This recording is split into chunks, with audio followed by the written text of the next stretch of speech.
Hi, welcome to NDE TV. I'm Peggy Robinson. Today's guest is Nicole Kerr, and she's going to tell us about her near-death experience. And I'm really excited to hear about this because I'm like her. It was 20 years before I remembered my NDE. I remember mine after my first after my second NDE, but that's really strange when it comes in like that. So I'm really excited to hear about how that came about too. So hi, Nicole.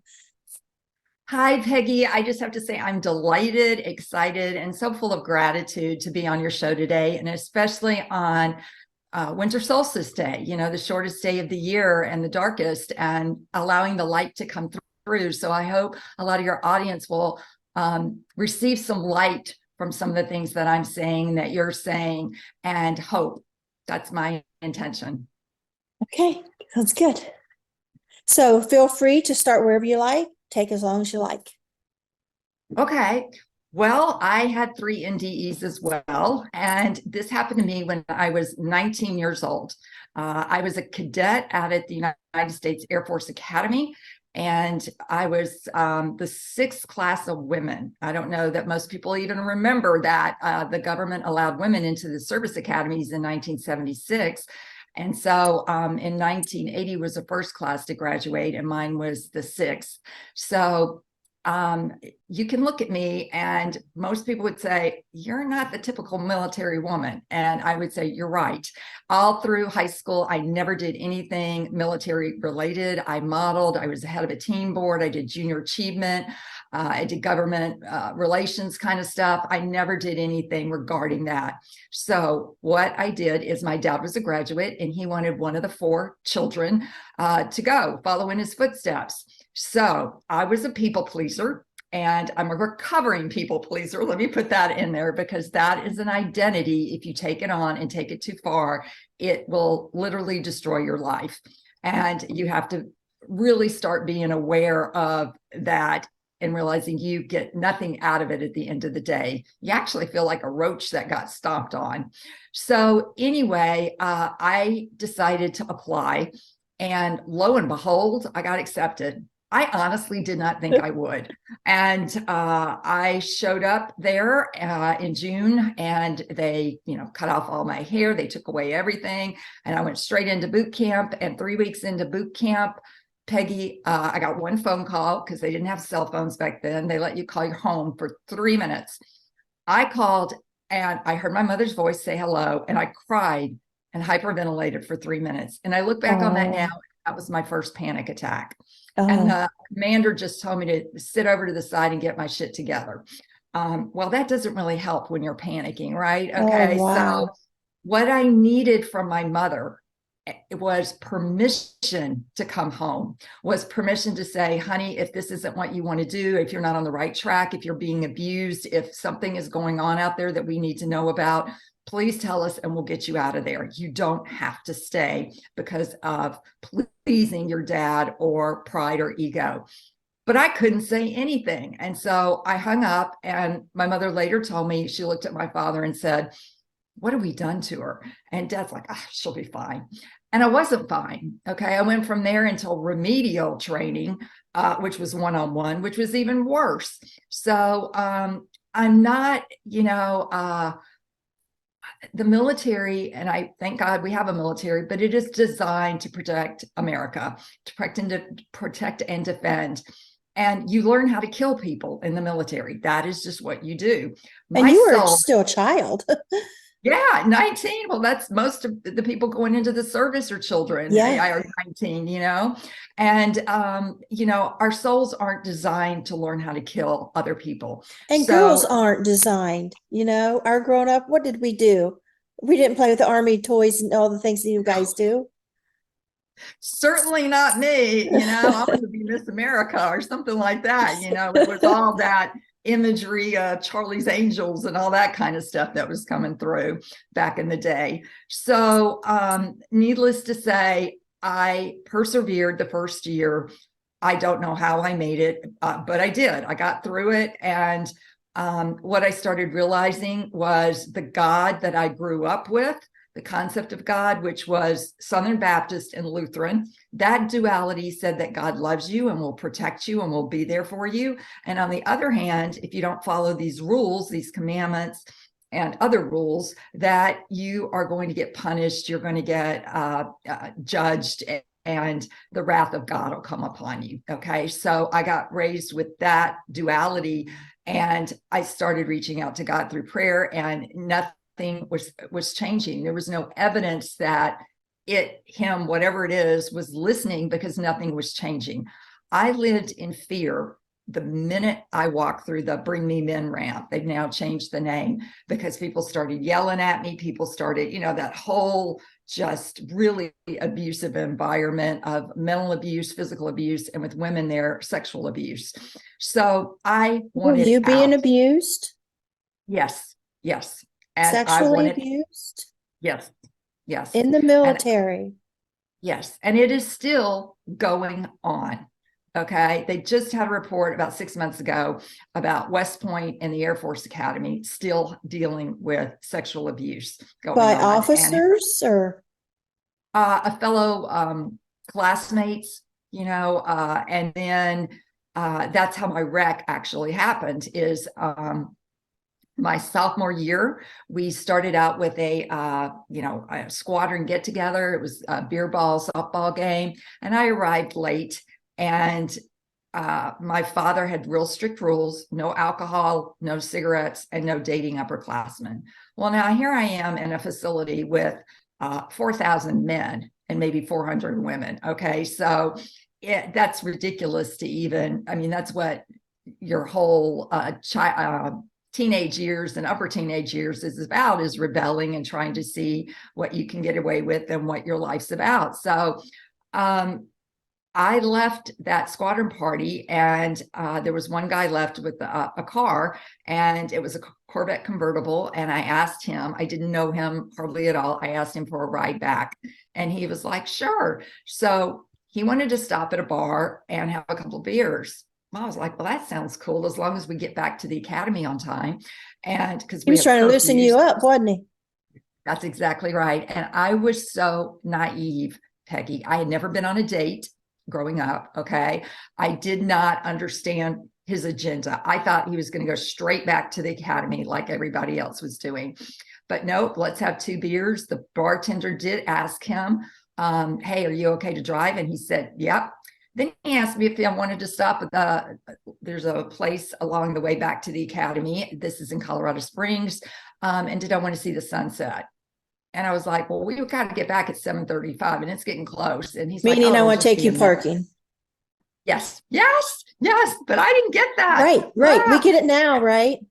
Yeah. And so finally, after like kissing me, I was like, look, we got to go. And so he got back on the road. And then the next thing I remember was waking up in the ICU at Penrose Community Hospital. So that gap between when we got back on the road and when I woke up was gone from my memory for over 19 years. All I remembered were bright white lights. No wonder you repressed it. Yes. So those bright white lights, I asked the surgeon. She was a maverick. She was the first woman surgeon in Colorado Springs, first woman medical student at Jefferson College. So I said to her, she was on call that night, these white lights that I just keep seeing, was that the operating room, the overhead lights of the operating room? Was I going in and out? She goes, no, Nicole, you weren't. She said, that's something other than medical. I think you went somewhere else. So I know now what happened because of medical records. The EMT came and saw me, visited me 10 weeks after, and was able to put the story together. And here's what happened. And then my memory coming back 19 years later really solidified what happened. And what happened was he tried to make a sexual pass at me while he was driving. And I said no, and he got mad at me and he turned the wheel of the Corvette and it spun out and it just happened to hit a boulder. Okay. And this is what the car looked like when they towed it away. If your audience can see You're that. lucky to be here. That's a 1965 Corvette convertible, and that's the passenger side. So totally looks like it's unsurvivable. And I always wanted to make the front page of the paper, Peggy, but not this way. And this is what the front page scene was. And you can see the fire department, paramedics, EMTs, they're all working on me. So Did I was he survive? dead. Yes. Oh, yeah. He survived Okay. well. His blood alcohol was double the limit, and he was in the hospital a week and had some scratches. And his dad wore 3 stars and was head of the Army Corps of Engineers at the time, and made one call to the superintendent and said, "I don't care what happens to my son. He's going to graduate." And so he did. And that's where rank in the military has its privilege. And it was just kind of overlooked. And Normally he'd been in prison. He definitely got charged with vehicular assault, DUI, and he pled guilty to all of that, but he got a deferred sentence. So, it's just one of those things. Law and Order is like my favorite show because it's about getting justice. And I didn't feel like justice was served in this situation because any other cadet would have been kicked out. They just like that. So, Had you remembered the advancements he made on you, but not the NDE, or you remember none? I had not remembered any of it. Okay. So then I remembered exactly how I cut up everything that I did, all my injuries. And I remembered this coming out of Starbucks, going to work at the CDC, like I said, almost 20 years later. And the first image that came up was how I was sitting in the Corvette with one leg on the dashboard and the other one at the knee bent over, and just no seatbelts, just laying back and trying to have some fun, because fun and the academies don't go together. And then I went butt up through the windshield, and I detail this all in my book, so I'm not going to go into it a lot, but I cut my left foot off. It was only hanging on by that much skin. Did they attach it? They reattached it. It had a 5% chance of taking with a skin graft, and it did. Miracle. Good. And severed my wrist, so they had to pin that back. My pelvis on both sides was fractured. Really bad road burn on my face from skidding on the pavement. I cut a 4th-degree laceration in between my anal and sphincter. Had to have a colostomy done to reroute my bowels because of cutting up the insides of my thighs. Had to have a skin graft on Is that all fixed now? You don't have to have that, do you? I don't have to have the colostomy. They did Good. reverse that, which I'm so grateful for, Yeah. because all I could remember waking up from that operation was, oh my God, no one's going to want to have sex with me because I've got this bag with poop coming out in it, Right. and then they thought I would have to live with it the rest of my life. So I was just horrified. So the hospital, I was 7 weeks in intensive care. I was 4 months in the hospital, and it was a roller coaster. And I had my second near-death experience in the hospital when I coded. It was an emergency operation. The infections from all the feces and the fiberglass and the dirt and the gravel and all that had set in. And they had called in an expert from Denver to try to figure out what kind of antibiotics and how to get rid of this, but my stomach was just blowing up. So they had to go in and cut me open from here to here and try to, go in and drain all of that and get it. Oh my goodness. Yeah. So in that operation, I actually coded. The doctor called the time on me. They were covering me up, and the surgical nurse ran and told my parents in the chapel, because you could hear code blue going over the intercom.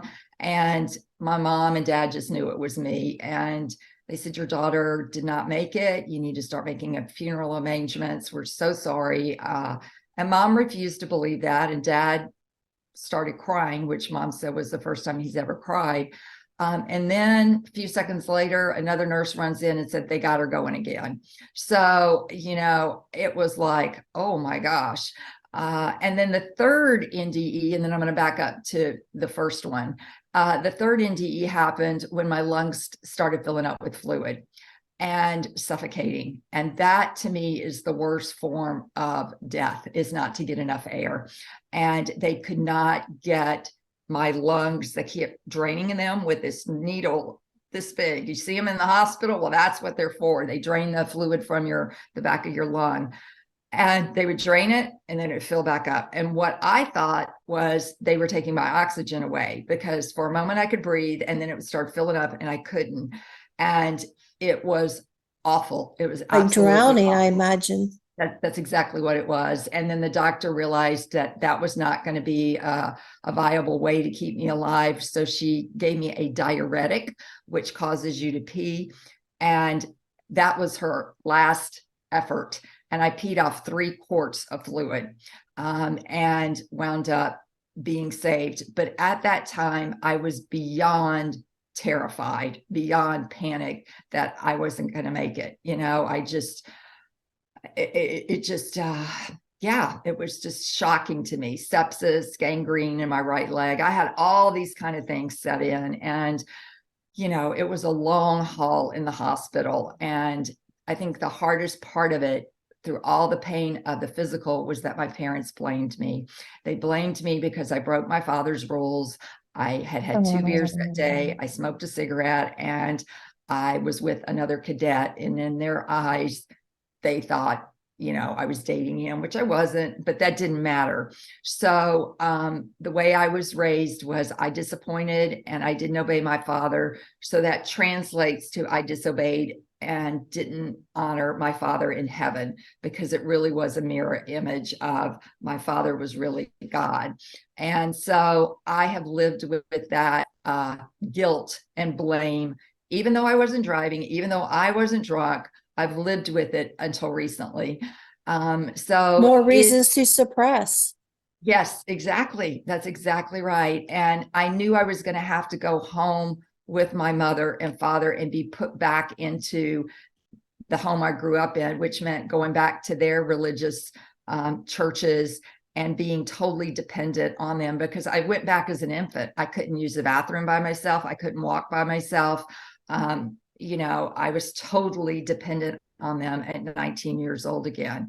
So I became very codependent with my mother, and because she was there for every little marker, every little baby step I took. When I finally could go to the bathroom by myself, it was her and I going like this, nobody else. And I think that's the hardest thing with rehab, is when a trauma or something initially happens, people come out, they send you cards and letters and flowers.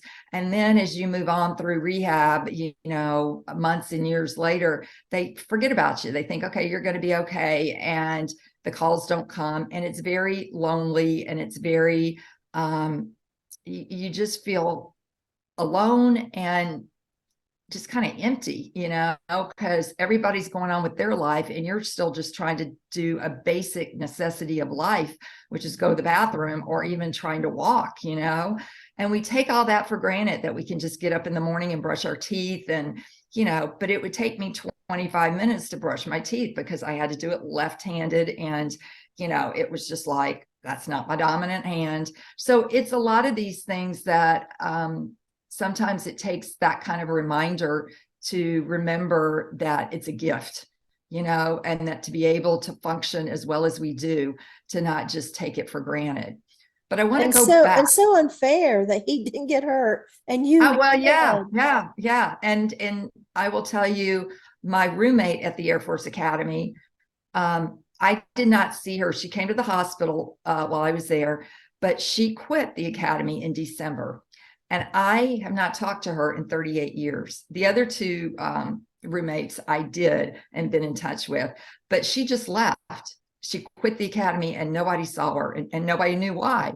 So I found her on Facebook. We did a Zoom, and in May, and the book that I published was set to be published in June. And she said to me, Nicole, I'm so sorry I caused your crash. I said, what? No, you didn't. He did. He was drunk. And she said, no. She said, I told you we had an agreement that we were going to leave together. And I broke that agreement. I told you when you said, can I have a ride back to the academy after it was all over? I wanted to go back with this other cadet who I really liked, but he was drunk, and I was going to drive his car back. And when you asked if you could hop in, I told you no, I wanted to be alone with him. And I said to you, there's one other guy over there with his car, and you told me he'd been drinking. And I said, but they've all been drinking. And I said, but I don't know about that. And she said, well, just go have some fun, and I'll see you back at the academy. And she didn't know we were going to stop and have some beers and what his agenda was or anything like that. And neither did you. No. And so she quit. She couldn't handle the guilt. And she said it has haunted her for 39 years. And I told her I didn't remember any of what that conversation was. And she said, oh, yeah, Nicole, I love the academy. I would have stayed there. I couldn't wait to be an officer. And I was just like, oh, my God. I was stunned. I was absolutely stunned because I kept blaming myself. How could I be stupid enough to get in the car with someone that's drunk, right? And I had made plans before. I had noticed that about him. And I was trying to just lighten up on myself and go have fun for once in my life. And I got smacked. And so, she has moved on with her life, but has been very, secluded. She just got a job where it's very isolating, and she had never told anybody until And what May. good timing to speak to Yeah. her. I'm sure he's able to put that in your book. Yep, it went in the epilogue. I delayed the publication. So, what I want to say about that is communication, and don't ever assume someone knew something anytime a trauma went on, and to speak your truth. And I really wish she would have said something 38 years ago about it. And she just thought I knew and was angry at her. And that wasn't the truth at all. Well, I'm glad she was able to relieve that by having that closure. Yeah.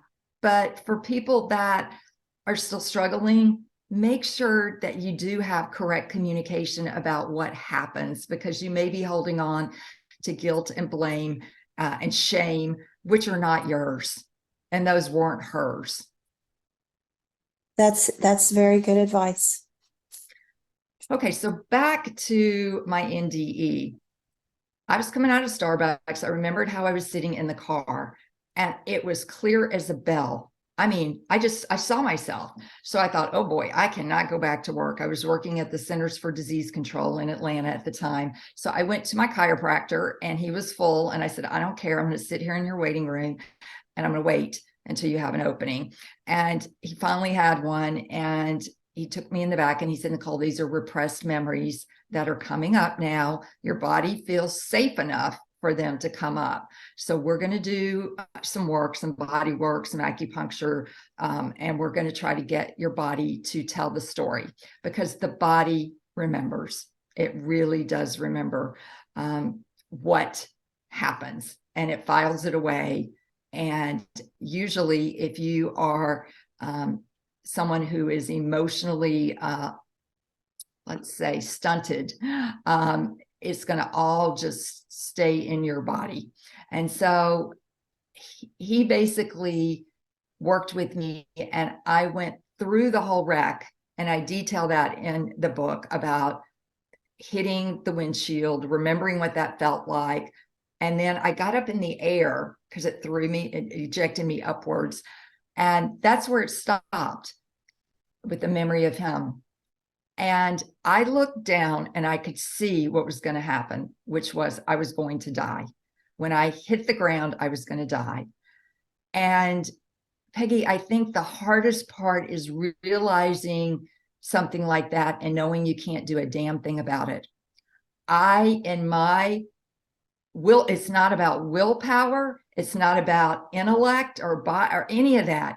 You can't force yourself not to have an outcome that was already determined. You know what I'm saying? Yeah. It's not like I could have willed myself to say, okay, I'm not going to die. I knew it. I knew it as soon as I looked down and I could see what was going to happen. So at that time, in the book, I talk about it as Casper the Ghost came and lifted me up while I was still in the air and took me upward. And now I know it was my grandfather on my dad's side, grandfather Kerr.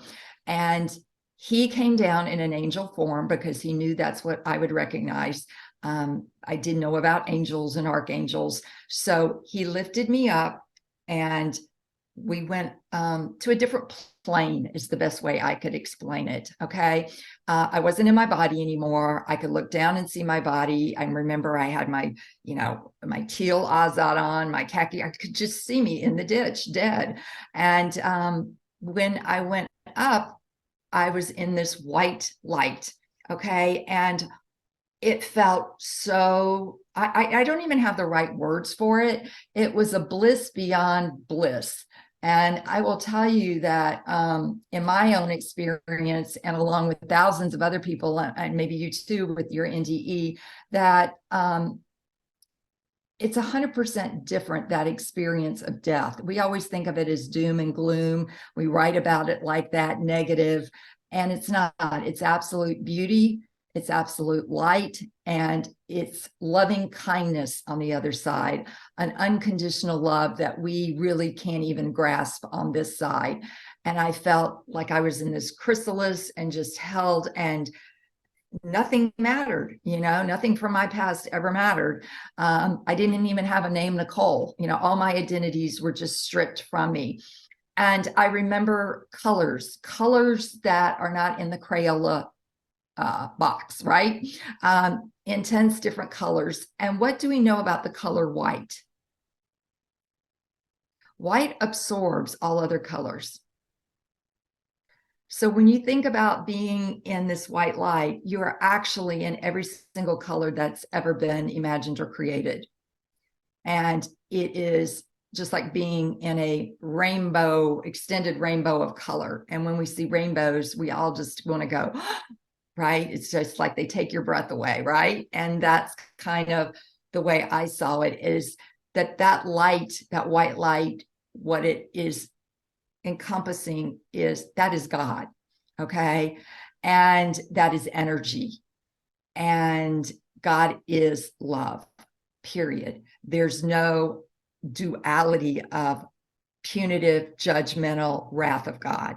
That's all man-made to keep us in fear in order to be controlled and live at a low vibration.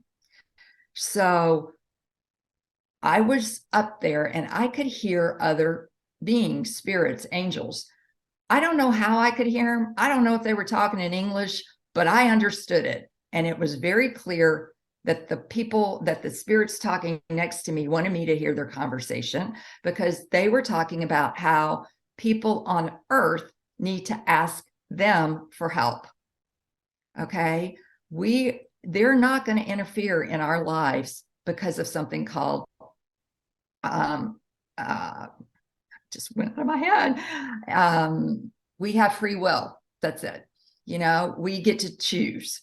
And so because of the free will, they're not going to intervene unless it's an emergency like mine was. It's life and death.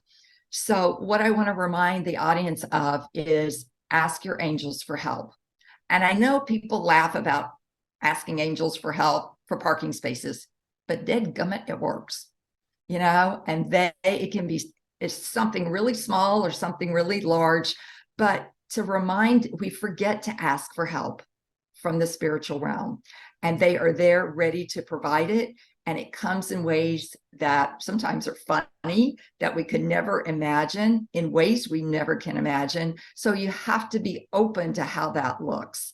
But please, please know that you have that valuable resource at your disposal every minute of every second of every day. Now, what I was told was that I was going to go back. And I was like, no, I don't want to go back, because I could see getting in that body was going to be pain and suffering. I just knew it from a physical perspective, and I knew it from an emotional and spiritual, because I was going to go back into my family of origin. Did you hear that audible, telepathic? Audible. Okay. So you're in this bright white light, and then you hear this audible says you're going back. Which is my grandfather, being the angel, is telling me this. Okay. And I'm saying, I don't want to go. And he said, Nicole, your mission is to tell people not to be afraid of death. Okay. And when you think about that, if you are afraid of death, which happens to every single one of us, you are not going to fully live your life. Fear is a low, low vibration. In fear, you lose clarity, okay, because you're not coming from your prefrontal cortex area where you make all your executive decision. You're coming from this fight, flight, or freeze part of your brain stem called your amygdala. And so that is going to keep you in fear and in panic and impending doom. And that's why it's so important to do this transformational work with situations that you've repressed, that if you get triggered in the present, you go right back to the age you were when you didn't work through it. And you're acting it out at that age, even though you may be 60 years old present day.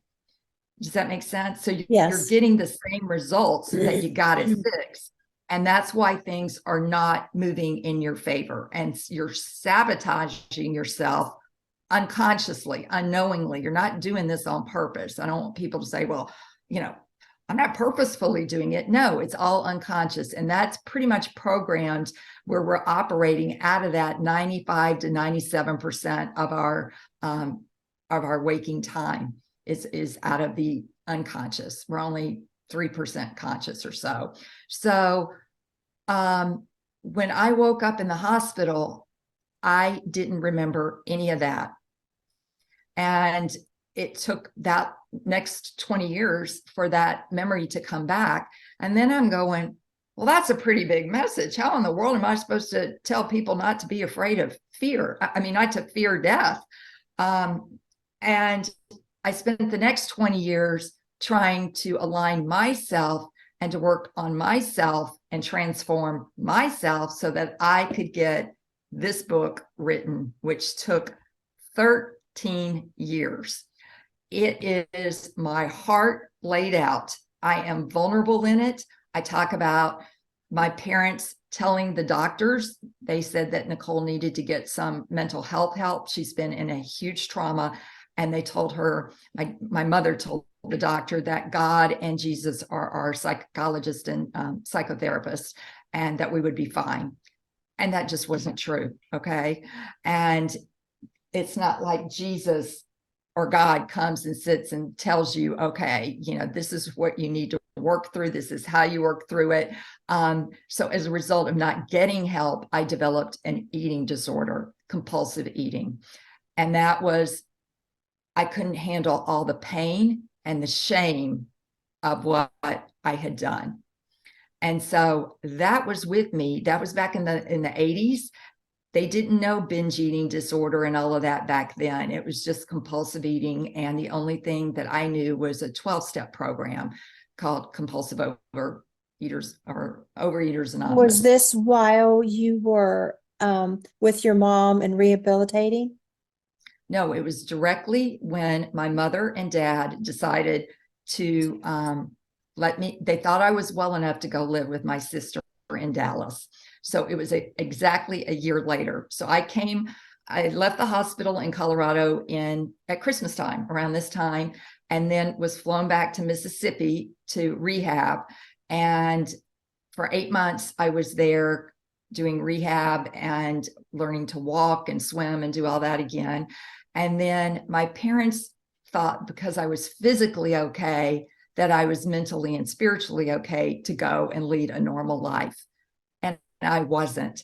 And so when they took me to Dallas to live with my sister was not getting a roommate. She was getting someone who was mentally unstable and still suffering trauma and didn't know how to deal with it. So almost exactly, a month after living with her and seeing the lifestyle that she was living, and, everybody's dating and,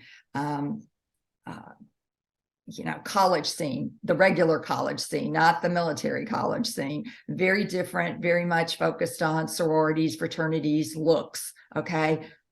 I had this mangled body my self-esteem nosedived in record. It's like the ski jump. It just went shoo. And I wound up, binging on food, and it was horrible. And I hated myself. And that is the root bottom of the pain that I couldn't get to, is why I hated myself. And so that took me years and years to work through. So, this whole process of coming into who I really am and becoming the being that I want to be, not who my parents wanted to be, or in my case, my dad wanted me to be, has been extremely painful, because now I don't talk to my parents because they don't believe in my NDE experience or the version of God that I experienced.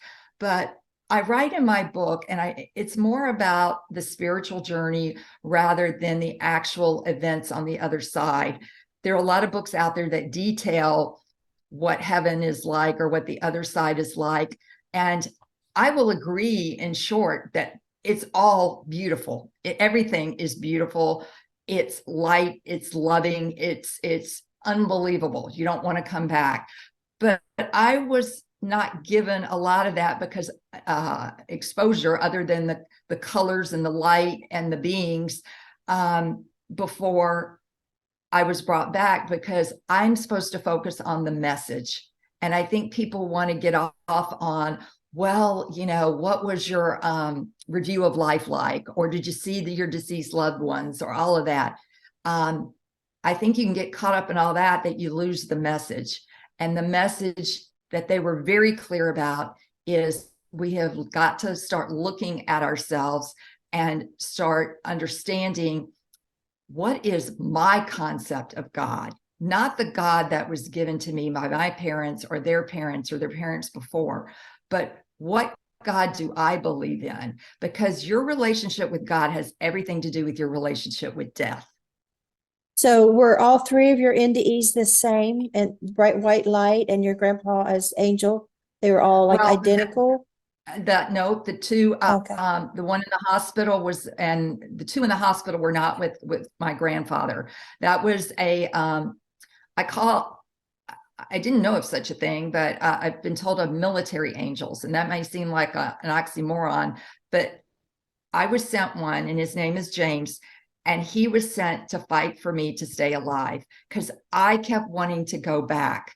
And one of the reasons, Peggy, I wanted to go back was I couldn't deal with my father and the disappointment and the shame that he had, the disgust that I threw away my whole career because I got in a car with someone who was drunk. And that disappointment, that guilt and shame and failure, he has never apologized. I told him I did talk to him and tell him, hey, look, I had this unbelievable announcement by my roommate. We had a plan, I was going back with her. I didn't deliberately get in a car with someone drunk. I knew better than that. And he told me, and I knew he would, Peggy, because this is who he is. He's a narcissist. He said, well, you still made a bad decision. So there you are judging me. You still made a bad decision, and you should have walked home. I'm like, I should have walked back to the cabin. Hindsight, and I told Well, you it was so. 25 miles away on a Sunday night in a park, with no lights. How in the world am I going to figure out how to get back to the academy with no phone? Yeah, it'd be nice if like, don't worry about that, honey. Yes. That's not the kind of family I grew up in either, but we see it on TV. Don't worry about that, honey. Because obviously you paid for it wasn't even your mistake. It was just something. And my gosh, the condition you were, 4 months in the hospital and then 8 months in rehab. Yeah. I kind of got lost there. Was you actually like staying at your parents' house and your mom taking care of you after the rehab? Yeah. And two of my siblings were away at college, and the other one was away. He was in the 8th grade. He was at a Marine military academy in Texas. So it was just me and my mom. And that's how I got really codependent on her, of course. And, relied on her for everything. So when she left me in Dallas with my sister, And how long had you stayed with her before that? A year.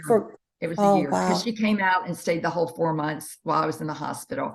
And so after So that, 2 years, no independence after Yeah. this. So, and then she changed. She left me and I didn't hear from her. She didn't call to check in on me and kind of left me with my sister, and my sister didn't know what to do with me, and so that is one of the things that I want people to understand is just because you physically look better, you're not, if you've gone through a trauma, that is not the whole picture.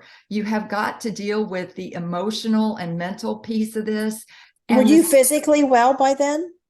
I was physically able to function better. I still had to work at some stuff, but I could walk, I could drive, I could do daily living things. Did you still have that bag? No, they reversed that. Okay, so you were in pretty good shape physically. Yes. Okay. But mentally, I was a complete disaster. And Right. spiritually, there is such a thing as spiritual trauma as well. And I want your audience, if you haven't heard that term, it's true. And that is spiritual trauma is when you are told that God is outside of you, okay? And you have to find God outside of you, and that you are taught that God is mean and judgmental and punitive, and the wrath of God will come on you if you do something, okay? Because that is not truth. That is a false belief system. And I know almost every church in the Christian religion, in the Catholic Church too, sees God as that duality. But I'm here to tell you, and I'm sure you would agree, that is not true. God is love. And one of the second lessons from the NDE, I talk about the 10 common lessons, and this is scientific. This is you can Google this, or you can get my book. I talk about each one of them, but every single one of them is positive about death. And the first one is, we do not die. Our soul leaves us upon death. It cracks open and out it goes. So my soul flew out of my body when I got up in the air. So I never, when my actual body landed, Peggy, I didn't feel any of that pain. And to this day, I still haven't felt it because my soul left. Now, when the accident happened, the EMT said he got to the scene. They had me covered up with a blanket. A group of bystanders heard the accident, came out, checked me for vitals, couldn't get anything, and covered me up. It took him 10 to 15 minutes to get to me. When he did, he lifted the blanket, couldn't get any vitals, did a sternal knuckle press, which any of you in the medical profession would know is extremely painful. And the only sign of life he got out of me was my right pupil flickered and dilated. Now, what do we know about the eyes from a spiritual perspective? Go ahead. Tell me. Our eyes are the window to the soul. Have you heard that? Yeah. Yeah. Okay. At that moment, my soul came back in through my right eye. Then they got a blood pressure on me, 60/0. Before that, they couldn't. So the soul brought the life back in, and they were starting at basically death to bring me back.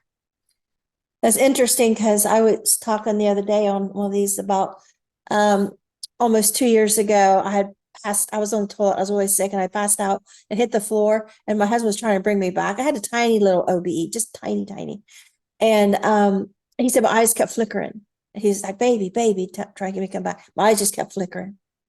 And so that's interesting that you say that. Yeah. And I mean, of every part of me to be able to have life come in, I was just fascinated when I made that connection.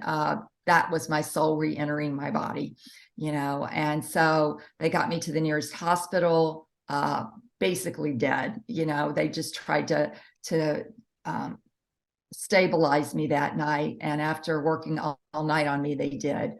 And then I was 7 weeks in ICU. I had to have 64 pints of blood transfused.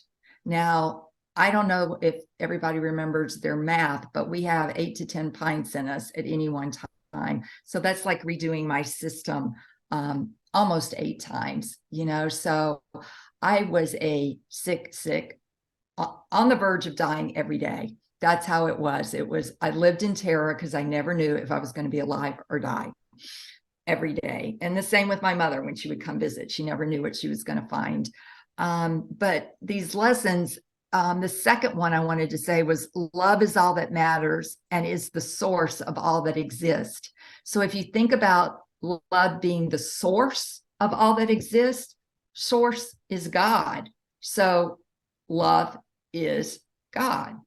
It's so sad that your parents didn't lose you physically, which you were so close, and you did die. I mean, brought back, and even being told that you had died, but now they've lost you. Even though you're physically here, they've lost you. I mean, yeah, that's sad. they will not read my book. They don't. And I talk about my angels, the paramedic, the nurse that was with me all 4 months, and the doctor. And my mother was an angel too. And I talk about what she did for me and her being there for me. But then she changed, and she changed because she has not dealt with the trauma in her life. And if you have parents that didn't deal with their trauma, they will pass that on to you. And in other words, you're just supposed to get over things because they got over things, right? Are they still mad at you made that decision and got out of the military? They had always wanted me to take this accident and just thank Jesus and God for bringing me back and to go and proclaim what a triple miracle I am. But I couldn't. But you are. I am, and That's what your book is. But they believe the Bible literally. Okay, so this is anti-religion to them. You're near-death experience. Blasphemy. Yes, this is blasphemous to say. So there was problems anyway because they were upset that this is your fault, and then it just got worse because of your talking about over your the years. Yeah, because I believe that God is internal, that we are all sparks of God, and we don't need a intermediary to get to God. I don't. Are they Catholic?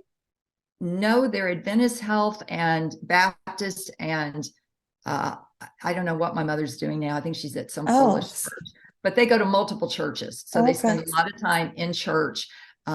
They read the Bible obsessively and believe it literally. And what is really hard for me is I love Jesus. I think Jesus is a beautiful way shower. And the thing that gets me is the hypocrisy in most of these churches. And Jesus said, judge not lest you be judged. And so many of them judge people, whether they're homosexual or whatever it is.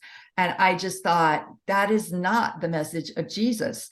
And, I think this.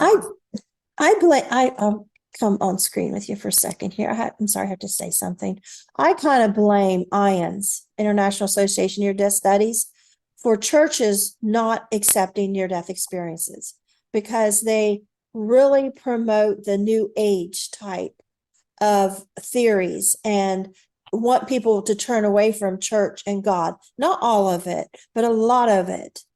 And they really reject conservatives, Christians, Catholics, pro-life. I mean, there's so much they reject that anybody that is in any of those things, which you can be Christian and not be those things too, but it absolutely. Really, I mean, because I stopped at a yard sale one time at a church and I asked if I could speak to the preacher to see if I could come speak to his church after maybe a service and let him know I have this group. Back before COVID, we did in-person groups instead of online like I'm doing now.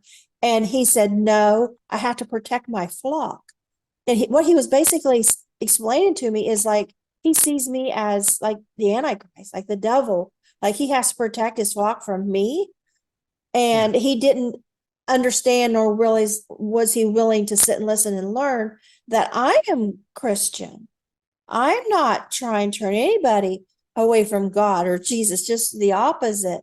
And I know there's a lot of those, um, new age and things out there, but that I'm not one of those. And I think we weren't seen enough in the years like me and like Yeah. you and like so many I have on the show, which I have everybody. You don't have to fit into any agenda. I mean, if your new agers come on, that's fine, in the ears come on and may not even say that was God or Jesus. Well, this voice said these things, this spirit rescued me, but I won't say that was God or Jesus, or they want to call it the source, or what if they want to call it a she. It's their experience and it's their interpretation of their experience. But I really, that's so sad that NDEs still have that reputation. I hope that changes because more Christian NDEs Yeah. are coming out. They're having more podcasts, and I'm hoping that more people are going to understand. You don't have to be against church. You don't have to be against religion to be interested in near death experiences, to find God in them. Absolutely not. And they've done enough research with the hundreds of thousands and millions of people that have had them, that they are these common themes. And that's what I'm trying to get people to hear, is that the themes upon death are all positive. There's none of this going to hell and being separated from your family. There's no being judged up there. You will But do a some life do have review. those, though. Yeah. Some what? Some do have the hell experiences, near death experiences. Yeah, but I think there's something else going on with that as well. The majority of them, it's this positive experience. Yeah. I mean, That they're that's all everywhere, and we're all everybody's different is unique personalities. to And them. I think Yeah. we're given what we needed. And I just feel really bad for you that your parents treated you like that, and that this was caused by a sexual assault in Yeah. progress. And I just identify with you in so many ways because when I was 16, learned to drive, my brother, who had made advances since I was old enough to walk, and I was always pushing his hands away and always getting away from him. And when he's come, thought he'd be nice. I thought, oh, he's being nice to me. He's going to teach me to drive. Nobody else will. And we no more get out of town or get in town. And all of a sudden, it's summer. I got a tiny little 80-pound thing, these little short denim shorts on. All of a sudden, he puts his hand on my leg as I'm learning to drive, and my hands on the steering wheel, and I veer towards a telephone pole. And I said, "You get your hands off me right now, or I'll kill us both." And I would have. I mean, that's how strongly I wanted the hands off of me. I had fought these hands. Yeah. So, and so I really, I feel for you that. And then another thing, like I say, identify when I was 16 before that and kidnapped and raped. I mean, I was in the same situation as you. This guy agreed to drive me to my dad's. Like you had agreement. He was going to take you one place. And he stopped at a bar, wanted me to drink. And that's why I said he was, he's trying to get you liquored up, Yeah. He had I an knew agenda. You're that's what right. that guy wanted.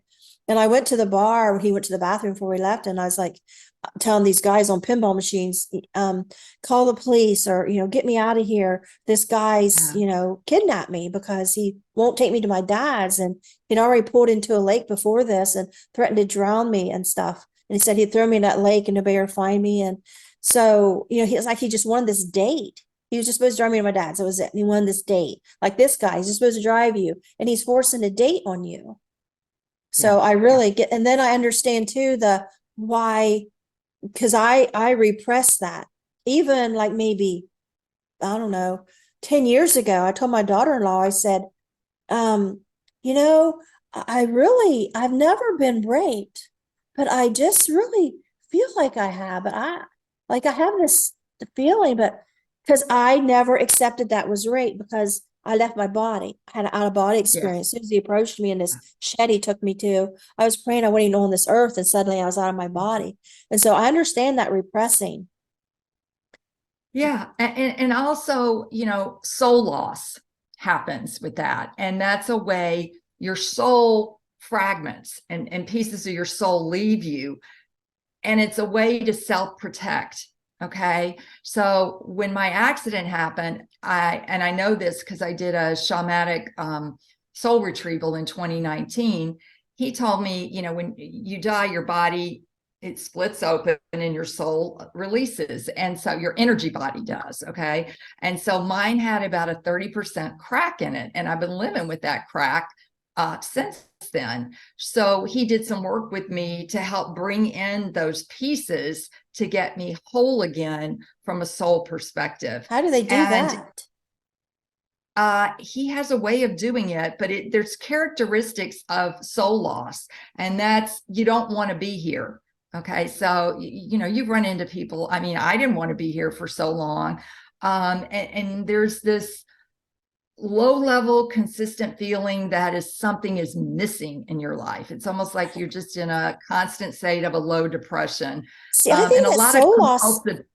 is what ahead. you're calling the word. I never used that word before, but you're using it. Soul loss, I think, is a good thing, because I have come to realize that is like my antenna that's picking up on these psychic things that I wouldn't have access to if I didn't have what you're calling soul loss and cracked open. And does that make any But you need sense? to, yeah, I understand your perspective, but you need to bring back those fragments because they flew away in order to protect you. Okay, your self-protection mechanism, and you don't need that anymore.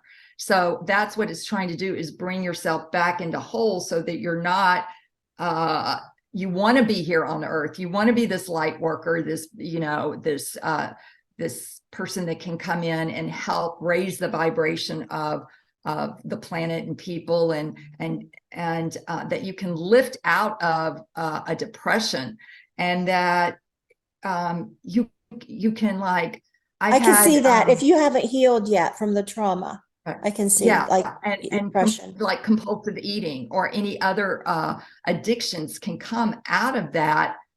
Part of something is missing. So you're trying to fill yourself with shopping or alcohol or other things like that because you haven't connected with your soul.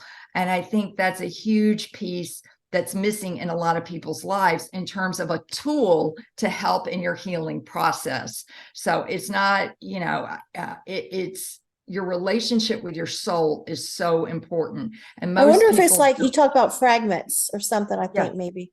It's yes. like maybe one of those fragments is still stuck in fear somewhere. Yes, that's exactly, yes, because that's why it left. It just couldn't deal with it, So having you whole again helps you align your spirit, soul, body, and mind. And then you're grounded, and then you can be the person that you were born to be, and you're not fearful. I'm no longer fearful of what anybody's going to say or do to me, because this is my belief system now. I directly experienced what I experienced on the other side. And at the end of the day, it's going to be somebody's experience with God that is going to change them or not. You have to, no one's going to give you this answer, even me. You have to experience God. And what I know is that we've been set up and conditioned to think that God is harming us instead of helping us when things don't work out right. And that's not the truth. Yeah. And you were given so much religious guilt that. Oh, but that's the Bible Belt, that whole southern area. I mean, you are raised, it is a foundation that you are raised on, is church. And somebody said to me, what is it that you didn't like about church? I said, there was so much of it. We had to go 3 hours in the morning on Sunday, 3 hours at night at, church training and Bible drill, and Wednesdays, and then And it's revival. learning words, stories, education, procedures and stuff, where I just like to just talk to God on my own and feel his presence and get those moments where I'm getting a telepathic or an audible voice. That's like I say anymore. And the first time it came out of my mouth I said, I am church. And it surprised me that come out of my mouth. Someone was interviewing me for their PhD dissertation on near-death experiences, Dr. Neil Helm. And I'm sitting in the camper in the back of my bedroom. I got the door shut, so not to interrupt my husband, I can focus. And he's asking me these questions for a few hours. And at the end of it, he asked me something about going to church maybe or something, and just come out of my mouth, I am church. And I thought, that sounds really egotistical to say. He didn't take it that way. I found out later when I heard his speech on his dissertation. He, because I'm Kat in his dissertation, he says, now Kat, she's got more psychic experience. She's more psychic than all of us put together. And he went on this thing and he says, and he laughed and she said, I am church. And he chuckled in a way that he liked that. Oh, good, because I really thought that come off. And so I do say it sometimes, I am church, because I feel God lives inside of me. Yeah. And I take him wherever I go. I don't have to go to a church and sit and listen to their dogma or maybe things I don't agree with, or maybe it would be great. But I love to just listen to Christian music. Yes. The music is, and the music is something that is on the other side as well. And music is a high vibration. So it really does help when you're depressed or whatever, just, it just lifts your spirit. So that's wonderful to listen to uplifting music.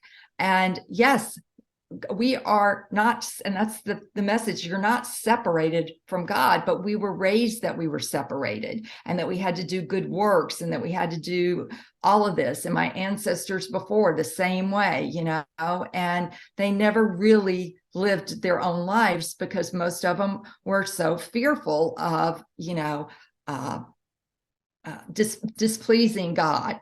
And that meant that's why we grew up in the South, where you don't hurt your mother, fourth commandment, honor your mother and father. Well, if your father and your mother are toxic people, then you need to get away from them. You don't keep going back to them for abuse. We have to use our mind and our brain to start separating this and not keep putting ourselves in there because it's like putting your head in the guillotine. Yes. Why would you go there? Yeah. So, and I think, that my mission was given to me by Spirit when my memory returned. And I think that, everybody's purpose is ultimately at the end of the day is finding and unconditionally loving your authentic self and soul. And that's the most important thing you can do to heal.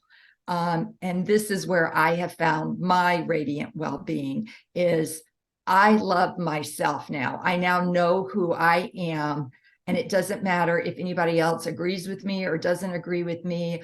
But I know how much harm that religion, making God out to be the duality of mean and judgmental, did more harm to me than anything. And that's why I call it religious abuse. And we get spiritual amnesia when we get all these filters put over us. When I do counseling, NET counseling, and I had a little 6-year-old girl that was at an evangelical church, and she was scared to death about the devil. And she was going to be going to hell because she screwed up with something. And she was so scared that she wasn't going to see her parents again, that she was going to be separated from them. So I said to her, I said, how do you see God? And that's a great question to ask your children. How do you see God? What is your concept of God? And most adults have a hard time answering that question too, but she was right on it. She says to me, God is a blue spirit with colors and balloons in all different colors, no head, and can talk. And clearly this little girl is still having a direct experience with God with no filters from other people. And her mother couldn't believe what she said, but that to me is the closest thing I've heard about what God is. And she was adopted, and she was just like, yeah, all these different colors. I mean, it kind of fits with what I'm saying about the colors and it's a spirit. There's nowhere God is not. And we are all these, God is within. And I really hope that people can start working on their fears, because we all have these unconscious fears around death and what that's going to look like. And when you make peace with that and you allow yourself to really understand what your relationship is with the concept of God, then you know that your soul will go on, you go on, and this is just a small part of your learning experience.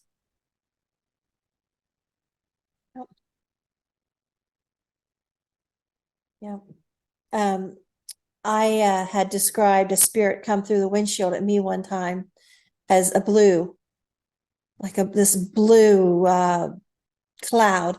It's, you're going down the road and a bird hit your windshield, how you jerk back. Yeah. I jerked back like that. I was in the passenger seat and this thing come right at the windshield and I jerked back, and it's bluish spirit, and it just yelled at me. Of course, the guy driving, he don't hear it, and I knew he didn't. I knew this was in me, and it yelled at me and said, "There's a guy down that road. He has 2 girls and he needs you." And I thought, I just lost my mind. I'm going to have to make an appointment with a psychiatrist if that ever happens again. I just lost my mind. Well, a couple months later, I had met a guy, and he had, we went out a little bit, and he wrote down directions to his house, and I'm driving there, and it hit me. This is that road, and he has 2 daughters. This was said, as I was passing this road, there's a guy down that road. I'm like, I had to pull over. I started shaking. I thought, how does this work? How can this be? I was flabbergasted. Now today I would be like, okay, here we go again, but at that time, I just, I don't understand what's happening. Yeah. Well, and I think that's where we're at in this time, space, reality of Earth, is we're awakening. We're slowly awakening to who we really are, which is these light beings. And it's interesting how the back of your screen is blues with a little bit of purple, but it's blue, And I never thought of that. Yeah. So you're surrounded by it every time you're doing a podcast in front of it. And I think if you open up yourself, we all have that intuition, and you have to develop it like a muscle. And one of the things that you can do to start relating to your soul, because I know for me growing up, all I knew about soul was soul food and soul music, and your soul would go to hell if you were bad. So I didn't know what a soul was, Right. but Lee Harris has a great exercise where he just has people write down every day in their journal, what does my soul want to tell me today? Interesting. And then just let yourself write. And so you start developing this relationship with your soul, and it's really cool because your soul responds. But it's interesting to me that it does take time to start learning to trust it, because I think most of us, especially women, have been taught, if we've been traumatized, not to trust ourselves. So it is a process to learn to trust you and to trust that inner voice and that knowingness, instead of somebody saying, I know better for you than you know for yourself. I have been learning to recognize the difference inside of me, a bad voice and a good voice, because the bad voice will tell me like not to do such nice things sometimes. And I that's the bad voice. What's the other say? And at first I couldn't do that. I mean, just now really being able to recognize, because before it was just like this tug of war, and it was just, I wasn't really paying attention to it. I wasn't bringing up to my conscious level of thinking. It was all, back there. This is chatter that I just ignored. And now I can use it to my advantage. It's just a little thing I've been doing. And as you've been talking, I thought, see, I bought this property recently, and I'm going to have a near-death experience research center there. And as you were talking, I'm thinking, I've been not really known exactly what I'm going to do. And I thought, I know now what I need to do. Listen to you. I need to have one NDE speaker, and then just Christian music and food and fellowship. That's church. Wow. Yeah, I would come Yeah. because I don't need the scripture out of the Bible. I learned all that in Bible drill. And I have tried so many things in my career. I really have. And for me to trust my own voice and my own memory has probably been the hardest journey. And to speak it out, to speak my truth, and living here in the South again, it's there's still, there's still a fundamental belief system that is intact. And I think the younger generations are starting to question more, and they're questioning authority figures and the church. And the church really has done themselves so much harm by all the abuse that's been going on, especially sexually. And this is not just the Catholic. This is Yeah. Mormon, And, this is not to say Baptist. that all churches are bad. I mean, I think everybody should go to church. I have social anxiety and stuff, and I'm an empath, and I pick up on everybody else's stuff, and it's just not comfortable for me. I just have too Well, much I like what you anxiety said, about it. taking the elements that bring you joy and a happy message. That's what in my opinion, it should be about. Yeah. I don't want to hear anything condemning, negative about me or judging me in any way, shape, or Right. form. Exactly. Yeah. And so that's what I just want to do. I just have like a person like you just come and tell the near death experience, and then just party, just music, dance if they want, stand and talk, have a Yeah. bonfire outside. And there's a little shack on the property, is built like 1930 or something, it's actually good shape. And we're going to fix it up, be like the guest house for the speaker. So they don't have to pay Oh, for a okay. hotel and all that, because, I've flown to like Hawaii, or, drove to North Carolina, different places. And, that's on your own dime, where we Yes. used, Yes. before we started doing all these online, you had to drive or fly to these places to speak. And that's money out of your own pocket. And we took a week off work. We worked in the pipeline to the first time I ever spoke. And that was in Colorado, and went to Denver. And they had to shut the job down. So my husband was steward of the job. We probably lost $10,000 of wages in that week, not counting, the flight, the hotel, the taxi to drive us an hour from the airport to Denver, all those expenses. And I kept thinking at the time, this is so financially stupid, but I got to do it. My husband and I both to this day, we don't regret it. But Yeah. it was my first time, and I just read my poems. I wasn't even ready to tell my story to an audience. I just I I just had been writing it, but I wasn't there yet. And Well, so and I think that's, for me, it's been almost 40 years now, and I can understand what the Israelites must have felt like wandering around in the desert for 40 years, that it's taken me this long to get the book out, to get the message aligned in me, so I know what I'm talking about and can stand solid on it. But I'm grateful now for the experience of persevering through it, because I can see at this point in time, people are very anxious. They're depressed. They're dealing with PTSD. They're dealing with an overactive nervous system, and that we need to start getting more messages like this out there to people and helping them understand that they weren't, God didn't directly pick them to not respond to their prayer and all this kind of stuff, that you start thinking it's you, that you've done something wrong. I talk about that as God is a vending machine belief system, and that's not what God is, but that's what it got set up to be. If you do the right behaviors and you punch the right button, voila, it comes out. But if it doesn't come out the way you want it, comes out of Mountain Dew or something, then it's on you, and so the guilt and the blame, coming out of that low vibration, it just, it'll suck it out of you for sure. And I think people, when it comes to death, there are a lot of questions, and we still don't have a forum where we can just kind of talk about it. So I actually have book club questions in my book that you can look at, and a checklist on fear, and what it is. what is the name of your book? Oh, you had it up there a second ago. You are deathless. And it's really it's on sale on Amazon and Barnes and Noble for $9.99. I'm doing this as a vocation. I'm not making any money off this, really. Yeah, I haven't made nothing off mine either.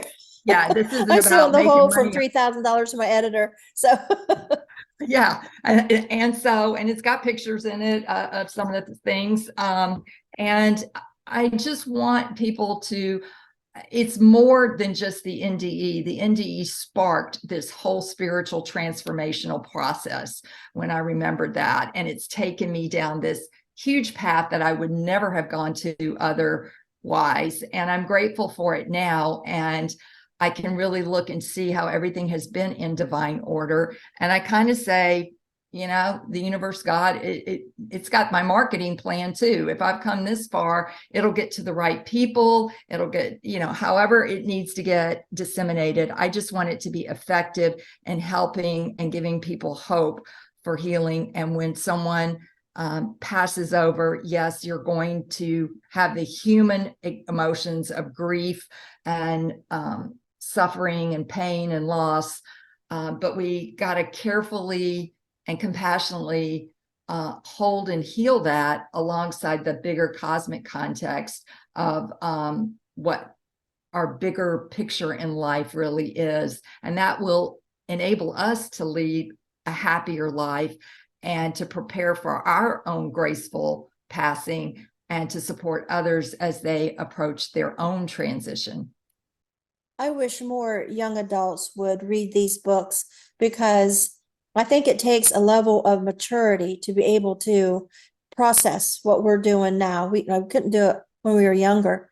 And I know some younger NDEers do, but I just don't know how they do it. Or they remember their NDE right away. They start telling it right away. And that's great. I wish I would have done that. In different times we live into where it's more acceptable now and we can do this. But I wish more young adults would, because there's so much maturity in these books where we went on this journey, this childhood and what we learned, and then the teenage years. There's so much hindsight that they could learn Yes. from all of these lives, indie or not.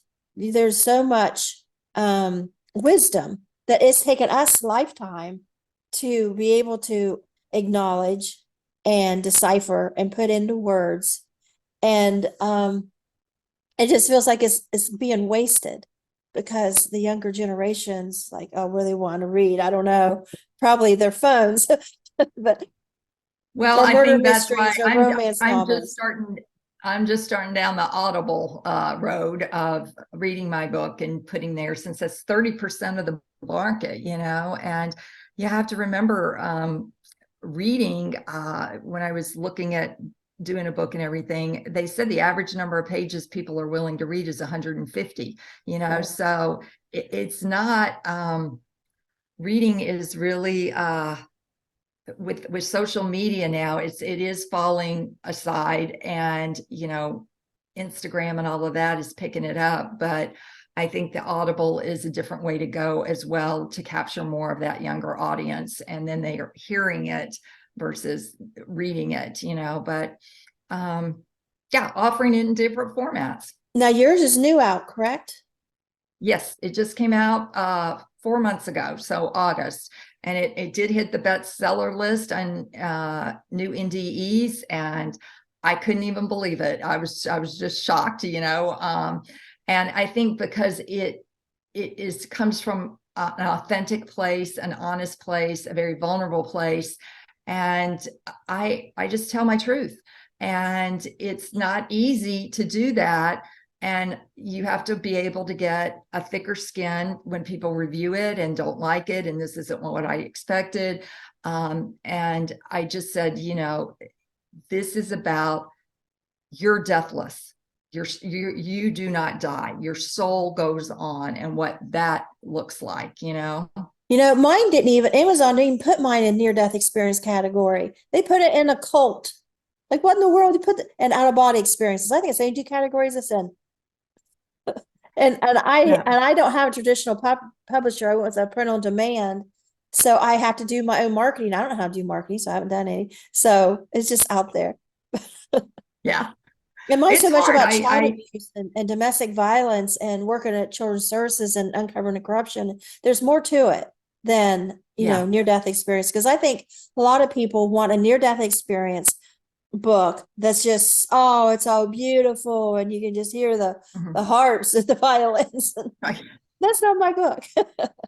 That's not mine either. I do, tell the beauty on the other side, but it's about having to live in our human body while we're trying to process what happened to us in a world that has not probably been ready to hear this message. And we weren't ready to hear it, because we have to love ourselves first. And that means uncovering the trauma and loving us, even though we do that, even though you binge maybe on food one night, instead of hating yourself, have some compassion for yourself and say, sorry, honey, there's something that's really bothering you enough to need to push it down. There's some pain there. Let's see if we can go to the pain and work at that angle instead of needing to push the food down so that we forget about it and don't want to deal with it or don't want to say anything about it.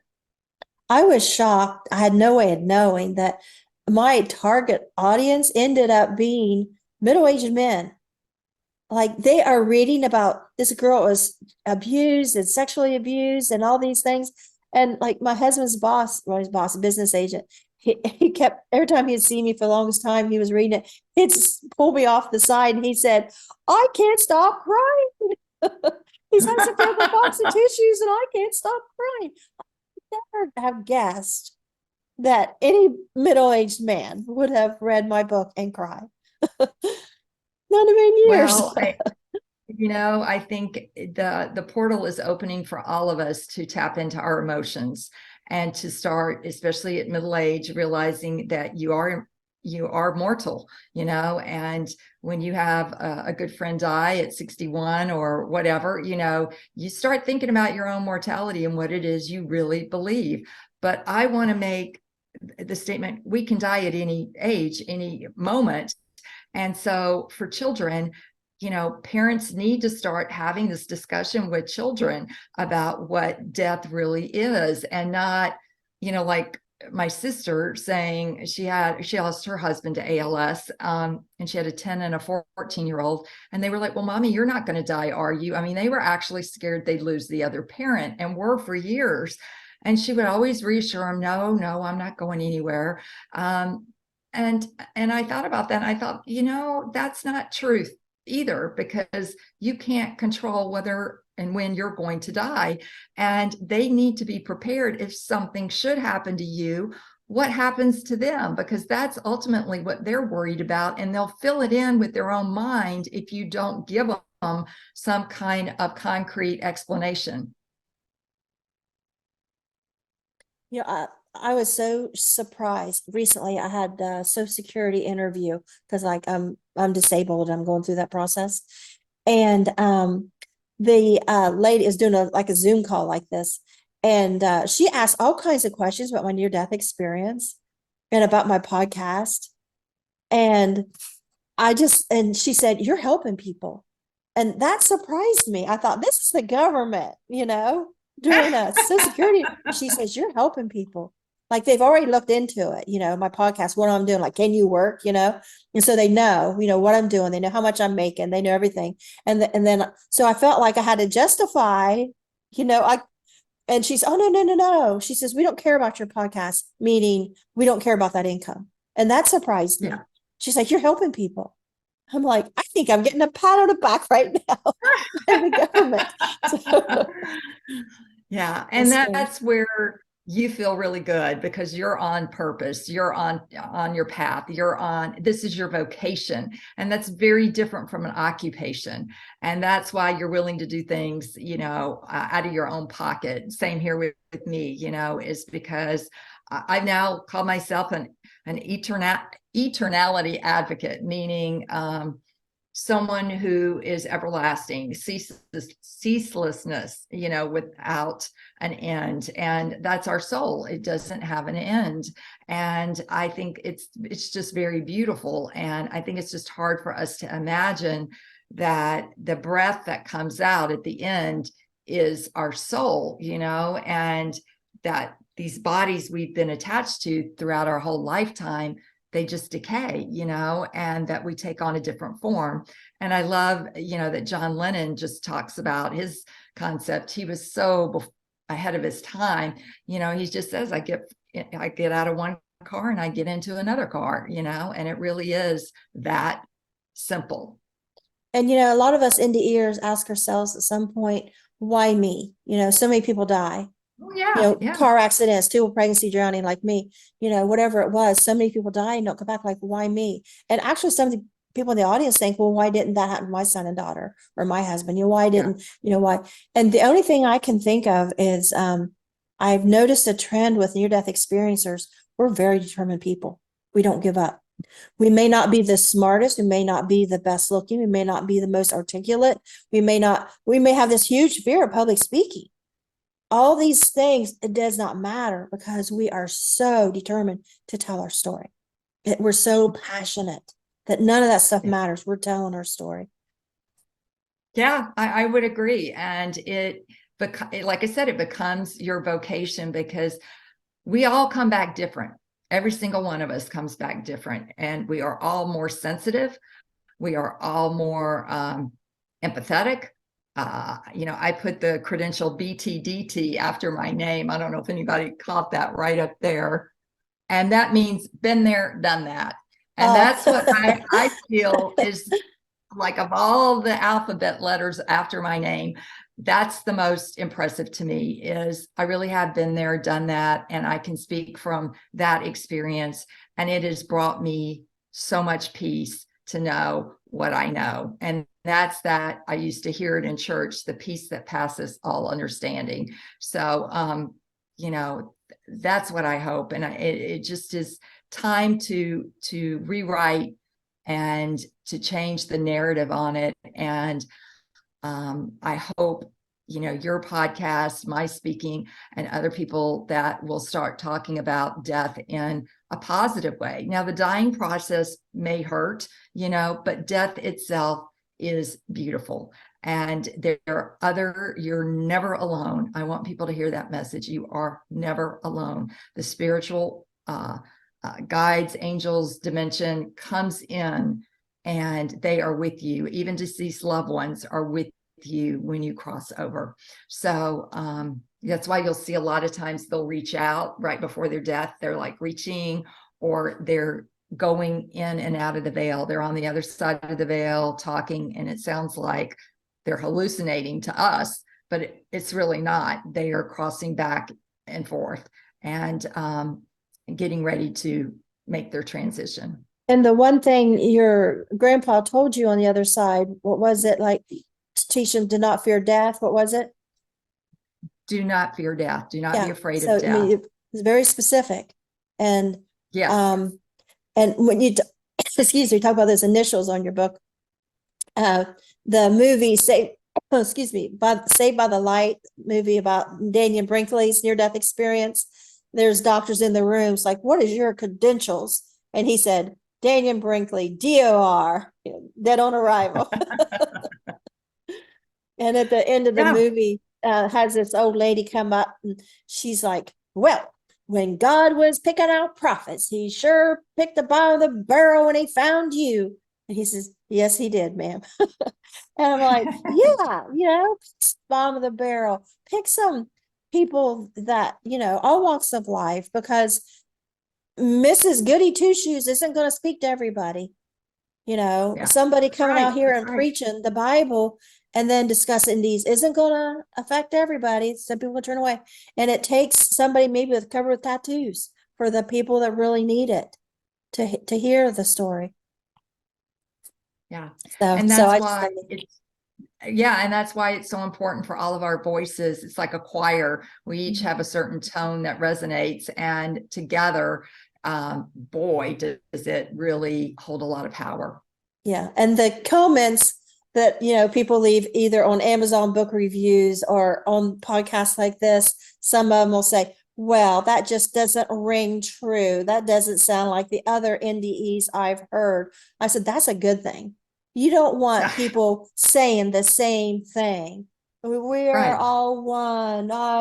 Yeah, which that's fine if that's what they say. But I mean, when everybody says the same thing, then I don't know. I just say, yeah, right. That was my experience. So, we all have our own things. And so I really appreciate your time and coming on. We really got going here. And I knew we Yeah, would. As yeah. soon as you come on the screen, I like immediately connected to you. I was like, this is going to be great because I could just feel your spirit and your energy and your openness and honesty. And we're going to get this Well, done. same to you. And it's not a blonde thing either, okay, audience? It's No, just the it's way we not. are. Yeah. So on this solstice day, it's the shortest day of the year. Okay. Which means it's the darkest time of the year. It's a great opportunity for people to start reflecting on their life and what it is that they're fearing, because whether it's fear of failure, fear of success, fear of death, any of these fears are keeping us held down, and we're sabotaging ourselves by not addressing them. And So yeah, and people need to stop thinking they're going to die because you don't. Your body no, no, gets no, no, done, you're going on. You're but going you're still on. good to go. You're just going Yeah, somewhere you else. got it's like Disneyland. You got the fast pass. Yeah, and God's got us. I mean, he's got us every time, like you didn't have to suffer. You were lifted up out of that. And Yeah. I'm the only drowning victim in the year I know of that felt the pain. Everybody else they didn't feel any pain. They were spared Yeah. that. Oh, I'll never forget that pain. That stuff Yeah, well, hurts. that's kind of like Drowning me like with you were the drowning. grounding yeah, I felt that fear, and it's still to this day. I won't go diving. I'll snorkel as long as I stay above the water and keep my head up, but I'm not going to do the risk of causing anxiety and fear. I mean, I've got PTSD anyway from this, so I have to learn to manage that. And I'm not going to do things that are going to deliberately put me in more anxiety and a risk, a higher risk. I've learned I don't have to do that to myself anymore. Right. I got PTSD too, my childhood. And that stuff's okay. We don't have to be all healed and perfect and No, whatever. I that's mean, it's just, and healing. And here's the other thing: healing is nonlinear. Okay, it's not because if you do A, B is going to happen, and B goes to C. You go A, Z, F, C. You go all the way around. It is not linear. You have to deal with all the elements: the physical body, your eating, your sleeping, your exercise. You have to deal with the mental. You have to deal with the spiritual. It's all part of it. and And I think our PTSD helps us write our memoirs because those memories are fresh. They don't yeah. fade. Well, writing this book helped me heal. It really It did. helped might help me too. Yeah. Yeah. So I will hope it helps others. That's the reason I put it out there and try to make it affordable to everybody. Well, So it's in the when I get my library. center up and running, I'll definitely invite you to be a speaker. Well, I would love that so much, Peggy. It's been a delight. Happy holidays to you, You and too. magical solstice day for us all. Okay. All right. Thank you. Okay. Bye-bye. Bye-bye.